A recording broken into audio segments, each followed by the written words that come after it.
네, 지난주 금요일이죠. 11일에 셀트리온 분식회계 의혹과 관련한 결과가 나왔습니다.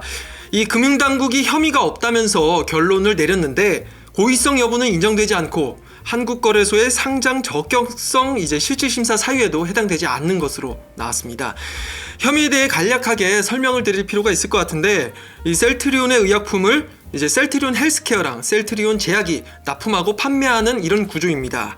이 셀트리온 헬스케어와 해외 법인에 쌓인 재고는 일정 기간이 지나면 제값을 받지 못하게 되는데, 이 자산평가 시 충당금을 반영하는 과정에서 축소 반영하면서 문제가 불거지게 됐습니다. 이 금감원은 회계상 반영하는데 고의적이었다고 판단을 했고, 이 금융위원회 산하 증권선물위원회 증선위죠. 해서 증선위에 사안을 넘겼었습니다.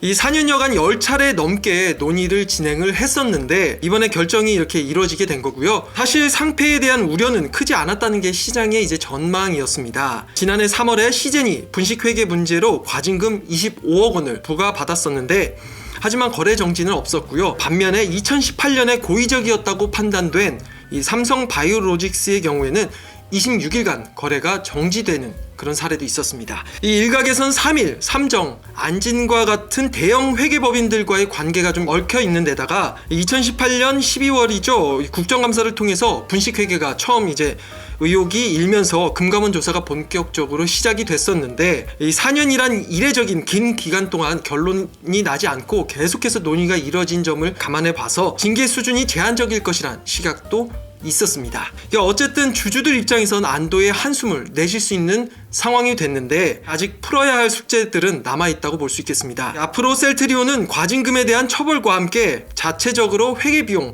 처리 수순을 밟게 되고요. 증선위에서는 조만간에 이번 주 중이라고는 하는데 과징금 규모를 결정하게 됩니다.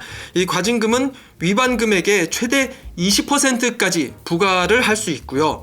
하지만 이미 2016년에 위반 금액만 따져보면 셀트리온이 1,300억 원이고 셀트리온 헬스케어가 1,600억 원 정도여서 셀트리온 3사 입장에서는 좀 부담이 적지 않을 것으로 예상이 됩니다. 또 관련 임원 해임, 감사인 지정 2년, 내부 통제 개선 등에 대해서도 이행을 해야 하고요. 다만 셀트리온 헬스케어의 경우에는 5년여간 영업활동 현금 흐름이 마이너스로 나타났습니다.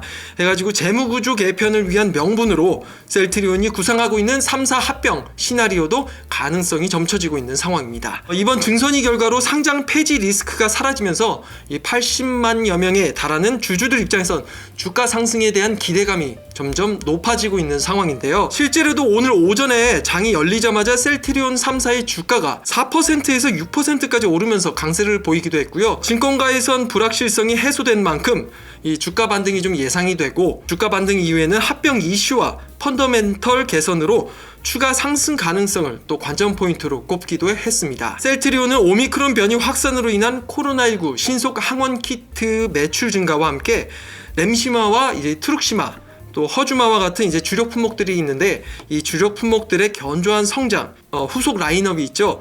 이 램시마 SC와 유플라이마의 성장 등 고른 매출 성장이 기대된다는 것이 증권가의 분석입니다. 그래서 신한금융투자는 올해 매출을 지난해보다 11% 오른 2조 1천억 원 수준으로 예측을 했고, 영업이익은 37% 오른 7,900억 원으로 추정을 했습니다.